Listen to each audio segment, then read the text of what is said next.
कीर्ति गौड़ जी को वो आए और अपना शोध पत्र स्थानीय सिक्कों में प्रतिबिंबित धार्मिक जीवन एक अभिनव चिंतन। इसके बाद हम लोग जो है इंटरेक्शन सेशन करेंगे। मंचासीन गुरुजन एवं सम्मुख उपस्थित गुरुजनों को मेरा सादर प्रणाम।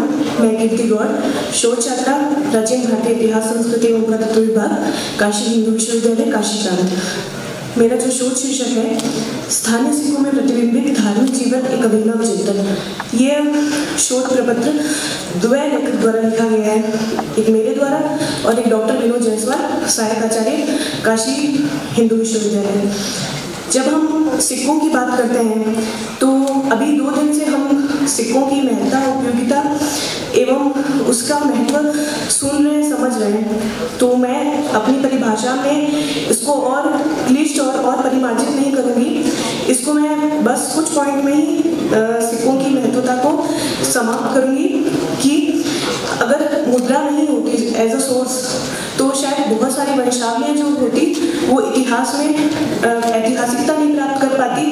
बहुत सारी जो हमारे यहाँ पर अंधकार युग की जो एक परिभाषा गढ़ी गई थी उसको केपी जायसवाल सर दोबारा प्रतिष्ठापित नहीं कर पाते। और तीसरी बात, अगर मुद्रा नहीं होती तो बहुत सारे ऐसे समाज में जो अनुष्ठान होते हैं, जैसे अश्वमेध यज्ञ है, उसकी प्रशस्ति में तो हमें ये प्राप्त नहीं होता कि उस समय उस राजा ने इस तरह का कोई यज्ञ किया होगा, परंतु जो सिक्का उसने चलाया उससे हमें ज्ञात हुआ कि नहीं, कम से कम उस समय इस तरह का यज्ञ जो है वो उस वंश में किया गया था। तो ये बात रही सिक्कों के संदर्भ में। जब हम धार्मिक इतिहास की बात करते हैं तो धर्म का मतलब होता है द्वि धातु से बना, जिसका अर्थ होता है धारण किया जाने वाला। और मेरा जो ये शोध प्रपत्र लिखने के बाद जो विश्लेषण सामने आया कि प्रत्येक राजवंश का अपने काल, परिस्थिति और उसकी वैज्ञानिकता और तार्किकता के आधार पर वो अपने प्रतीक चिन्हों को अपनी मुद्रा पर स्थापित करते हैं। तो इन जिन वंशों को मैंने इस शोध पत्र में रखा है उसमें कौशाम्बी, अयोध्या और पांचाल के जो स्थानीय शासक थे कौशाम्बी, इनको मैंने इस प्रपत्र में रखने का प्रयास किया है। तो जब मैंने इन सिक्कों को जो अंकन थे इनकी सूची बनाई तो उसमें मुख्यतः मुझे देखने को मिले सूर्य का अंकन, अग्नि का अंकन, प्रजापति का अंकन, विष्णु का अंकन, गजलक्ष्मी का अंकन, फाल्गुनी का अंकन, चक्र का अंकन, त्रिशूल परशु का, पद्म का, हस्ती का, नंदी का, मत्स्य का, नंदीपद का और मंदिर वास्तु का अंकन। और इसको जब मैंने, क्योंकि ये जो अध्ययन है धार्मिक इतिहास का अध्ययन है, तो इसको जब मैंने तत्कालीन साहित्य और जो हमारी परंपरा भारतीय समाज में चली आ रही है उसके अनुसार जब देखने का प्रयास किया तो जो पहला अंकन है सूर्य का, तो सूर्य हमारे समाज में, भारतीय समाज में जब से सृष्टि का प्रारंभ हुआ तब से ये जो चिन्ह था ये प्रतिष्ठापित था, किसी न किसी रूप में, किसी न किसी आकार में ये प्रतिष्ठापित था। और उसके बाद में जब हमारे समाज में महत्वपूर्ण योग की पद्धति आई तो उसमें भी 12 जो योग की मुद्राएं आई उसमें ओम सूर्याय नमः, ओम आदित्य नमः, ओम भानुवे नमः, ओम खगाय नमः, इस तरह ओम पूष्णे नमः, इस तरह सूर्य की विविध नामों का अंकन और जो चक्र की स्थितियां बताई तो उसको देखने से मुझे याद हुआ कि जिस प्रकार हम अमावस्या और पूर्णिमा का आंकलन करते हैं 15 दिन का, उस तरह की स्थितियों में ये होता है कि सूर्य नमस्कार 1, 2, तो जिस तरह से ये रोटेट होता है वो पूरा चक्र हमें 12 स्थितियों में विभिन्न नामों के साथ हमें देखने को मिला। और जब हम सूर्य की मतलब पीएमसी में जब हम अंकन की बात करते हैं तो उसमें हम सूर्य की षड्ज चक्र का अंकन भी हमें प्राप्त होता है। तो इस रूप में पांचाल शासकों ने भी चबूतरे के ऊपर रेखाएं स्थापित की जिसमें शासक के पीछे की तरफ सूर्य की मतलब किरणें निकलती हुई दिखती है और दुपट्टा भी जिस तरह से लटका हुआ मिलता है उसमें हमें सूर्य का अंकन प्राप्त होता है। और पांचाल शासकों की एक ये विशेषता भी रही है कि जिस प्रकार से जो शासक का नाम रहा है उसके अनुरूप ही उन्होंने उस देवता को उस अंकन को स्थान दिया है अपनी मुद्रा पे। तो ये इसकी एक विशेषता और हमें देखने को मिलती है।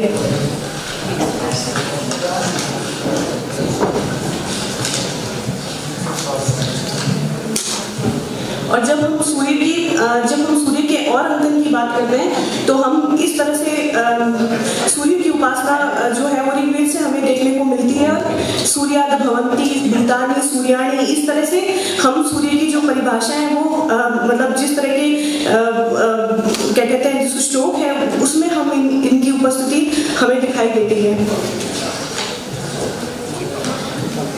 और प्राचीन राजवंशों ने भी अपने आप को सूर्यवंशी और चंद्रवंशी कहलाने में गर्व की अनुभूति की। उनके अभिलेखों में भी हमें इस तरह का अंकन प्राप्त, मतलब इस तरह का जो सूर्यवंशी और चंद्रवंशी कहलाने की परंपरा देखने को हमें उस समय मिलती है। और राजस्थान में जब अहोई अष्टमी का व्रत होता है, जब गणगौर माता की स्थापना होती है, तो स्थानीय लोगों ने भी उसको मांडना पद्धति के माध्यम से उस सूर्य और चंद्र का उसमें अंकन जरूर समावेश करने का प्रयास किया है। तो देखिए सूर्य की प्राचीनता जो है वो प्रारंभ से लेके हमें आधुनिक जो समय है वहां तक हमें देखने को मिलती है। इसी क्रम में जब हम दूसरा जो इंद्र की बात करें तो पांचाल शासक इंद्रमित्र थे, उसकी पृष्ठभाग पर भी जो मानवाकृति मिलती है उनकी पहचान इंद्रदेव के रूप में की गई है। और जहाँ इंद्र की हम चर्चा करते हैं तो ऋग्वेद में इंद्र को जय का समानार्थी माना गया है। और मेरे वैदिक अनुश्रुतियों के हिसाब से जब भी देवता, ये अनुश्रुतियां हैं कि जब भी देवताओं को आवश्यकता हुई वो इंद्र के पास गए और इंद्र ने उनको विजय दिलाने में महती भूमिका जो है वो अदा की। कालांतर में उन जो देवता थे, देव सेना के जो सेनापति थे, उनकी स्थिति कार्तिकेय के रूप में हमें चेंज होती हुई दिखती है योद्धाओं के समय में। पर इससे पहले इंद्र को ऋग्वेद में सबसे सर्वाधिक ऋचाओं के रूप में सम्मानित किया गया है। और इंद्र के सम्मान में इंद्रयष्टि लगाने का भी प्रचलन था। वासुदेव शरण अग्रवाल जी ने बहुधा स्थान पे जो इंद्रयष्टि है उसको लगाने का मतलब उसकी ऐतिहासिकता बताने का प्रयास किया है। और इसी संदर्भ में आज भी जब हमारे यहाँ पर उनका सत्यनारायण जी का व्रत होता है तो हम कदली और इस तरह से इंद्रयष्टि की स्थापना करते हैं। और ये राष्ट्रमंडल खेलों में भी हम देखने को मिलते हैं कि जिस तरह की पताका इंद्र जो मतलब इंद्र के रथ पर देखने को मिलती थी कि वो हमें जय दिलाएंगे, इस तरह की चीजें आज भी हमारे देश में राष्ट्रमंडल खेलों के समय हमारे जो प्रतिस्पर्धी होते हैं वो लेकर जाते हैं। और इस रूप में जब हम देखते हैं ना यादव इंद्र जुज्वानो, इस तरह के जो ऋग्वेद के 7वें खंड के 21वें श्लोक में हमें इस तरह की ऋचाएं देखने को मिलती है। और जब हम अग्नि की चर्चा करते हैं तो अग्नि जिस तरह से ये इस सेमिनार किसी भी संगोष्ठी का जब प्रारंभ होता है तो दीपक जो है वो पंचशिखा पंचअग्नि के रूप में स्थापित किया जाता है। और जिस तरह से अग्नि का प्रज्वलन है वो आज भूलोक से लेकर देवलोक के बीच में मध्यस्थता का कार्य करती है आहुति देने के लिए। और पांचाल शासक अग्निमित्र के मुद्राओं पर भी इस तरह के अंकन हमें देखने को प्राप्त होते हैं। और जब हम मंत्रों के आधार पर अग्नि की चर्चा करते हैं तो इंद्र के पास सर्वाधिक जो मंत्र मिलते हैं हमें वो अग्नि के ही हमें प्राप्त होते हैं। जब हम प्रजापति की चर्चा करते हैं तो प्रजापति त्रिदेवों की संकल्पना में अगर हम प्रजापति का नाम ना लें तो ये संकल्पना अधूरी मानी जाती है। ब्रह्मा के मंदिर, ये बिल्कुल सत्य बात है कि ब्रह्मा के मंदिर भारत में सिर्फ पुष्कर अजमेर में ही प्राप्त है और उसके अलावा हमें कहीं प्राप्त नहीं है। परंतु इससे ये नहीं हम इससे इनकी महत्ता को कम नहीं मान सकते, क्योंकि प्राचीन काल में प्रजापति की जो महत्ता थी वो कहीं ना कहीं स्थापित थी।